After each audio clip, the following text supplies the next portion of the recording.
everyone, and welcome back to We Speak Football. Today we'll be talking about the biggest flops in football, part 2. But before we continue, we would kindly ask you to like and subscribe as it helps the channel grow. Yes, and welcome back to another video where obviously, like you said, part 2 of the biggest flops. Not in football, not the biggest, but the most recent biggest flops, if you get me. And we start off with Alexis Sanchez. Sanchez from Arsenal to Man United. Yeah. So this transfer was meant to be a massive transfer.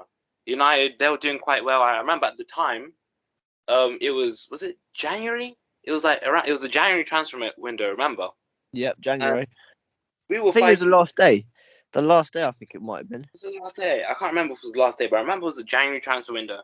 And that season, obviously we finished second in season, but at that time we were fighting Man City for the league, and it was actually quite close. So buying Sanchez, that was, the hype it came with. Do you remember Sanchez was playing the piano when he came? Oh yeah, I remember he's playing the old piano. Oh god. Yeah. What's he done?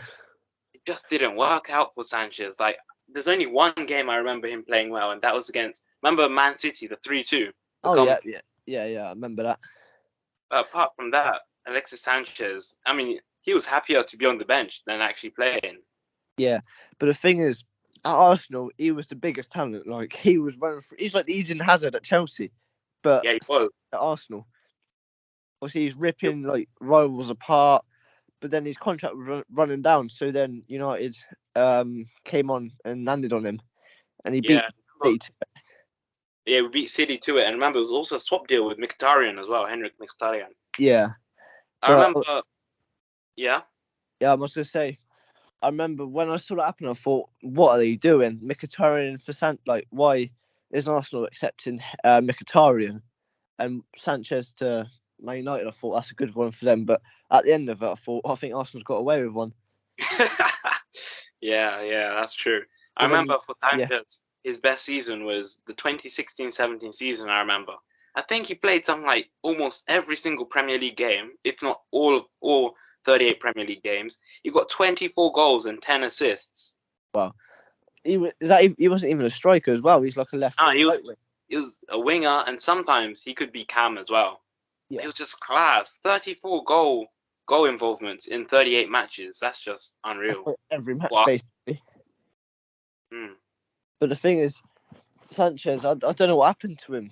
And obviously he's had a bad downfall from there. But if he stayed at Arsenal, you never know where he could be right now. Yeah, exactly. Maybe it was that move to United. I say maybe. I think it's quite obvious, actually. It was the move to United which completely killed his career. I mean, the 2018-19 season, 20 matches, 1 goal, 3 assists. I mean, that's nothing to his Arsenal days, isn't it? No. And the worst thing is, they offered him a contract which is depressingly worth what, £500,000 a week. And then they just plonked him in front of a piano. Yeah, that was mad.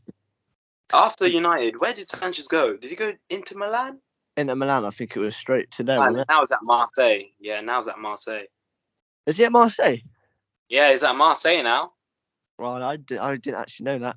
But the thing is, in the Premier League, I don't know what season it was, but he scored 3 Premier League goals in 32 outings. I think it was throughout his whole United career. So 3 goals in 32 games in his whole career at United. It's bad. Yeah, that's poor. But anyways, let's get on to our next player. Yes. Which is Philippe Coutinho from Liverpool to Barcelona. Oh dear.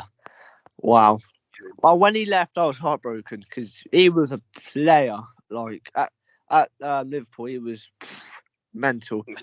Remember, you used to have Coutinho top. Yeah, I remember Coutinho. He was my favourite player. He was magic. He would just run through people. It's basically the same as Hazard and Sanchez, really, isn't it? Again. Yeah. Class. He wanted a money move, which cost the Catalans €135 million. Yeah. I mean, all that money for rubbish. It is. But at least Liverpool got some money out of it. Then look what we've bought. We've bought Alisson, Virgil van Dijk from it. We've brought a lot of people to progress. But when he left, I was fuming. Like, I thought, it's worth the money. But his right foot, every time it left his right foot, it was in. top right, Could top do left. anything. He could score from outside the box. He could score free kicks. Yeah. You know, he could score anything. Yeah. And obviously, Barcelona fans thought he was going to depart. He was going to fill the shoes of Iniesta or people like that. But wow. I mean, at Barcelona, I remember it was the 2018-19 season. 34 matches, 5 goals, 2 assists. I mean, that's nothing. 7 goal involvements in 34 games. That's poor. Yeah, and I remember that is poor. Thinking of it, isn't it? It's poor.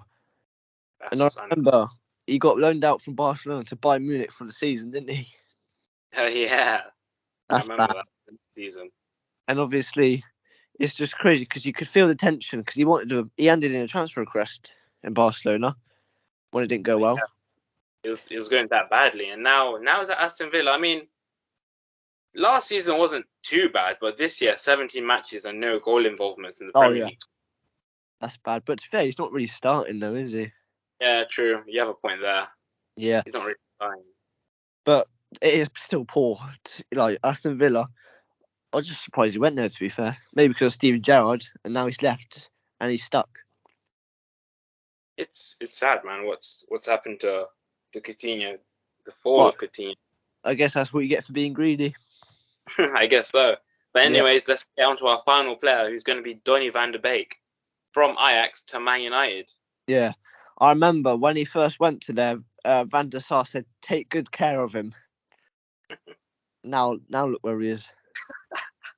He's on the bench. We've thrown him around. We've bullied him. Is he even on the bench anymore?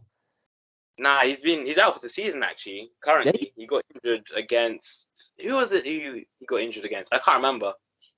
It was around the Christmas period. He got injured. He played one game, got injured. Jesus, how is your luck? Yeah. And obviously, Man United's obviously got him from Ajax when Ajax had that amazing season in the 18-19 season when they made the semi-final in the Champions League. When they had the likes of De Ligt, Tadic, he's still there, Van der Beek. Tadic was there.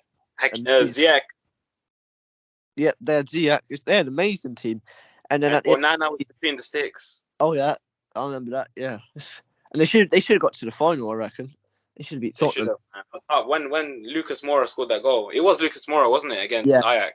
It was in the semi-finals. When he scored that goal, I was heartbroken. But but the thing is, he was exciting youth prospect back then, but now he's a flop. I mean, he's been here. This is now his 3rd season. He scored 2 goals. Yeah, that's poor. He scored 2 goals. One of his goals came on his debut against Palace. I remember we lost 3-1 that day. Yeah, but I mean, again, he's one of the players who aren't really getting played. But every time I see Van de Beek, I'm just like, come on, man, play with some confidence, play with some self-belief. Yeah. Maybe Man United is too much of a big team. Yeah, because he has it. He definitely has the self-belief, and he is a good player, as we've seen. But we loaned him out to Everton towards last season, but he couldn't even make the Everton team, which was disappointing. Yeah, he's on the bench, but it's like it's taking the mick out of him, really, now, isn't it? Yeah, honestly. He's gone from the semi-final of the Champions League, a star player for Ajax, and now Everton. Yeah, it's sad. But the thing is, where's it go from now? Does he get loaned out again or sold? What's going on? I mean, first he needs to get better. He's out for the rest of the season. I guess we'll only find out in pre-season, like if he's good, what his thoughts are. I'll be honest, I don't really know how long his contract is. No. But I think that would definitely play its part in where he, his future. Oh yeah, 100%, 100%. If his contract is running down, then I'm not sure. But anyways, on that note, that's a wrap. Thank you for watching, and like, comment, subscribe, and see you in the next video. Tell a friend to tell a friend, and We Speak Football out.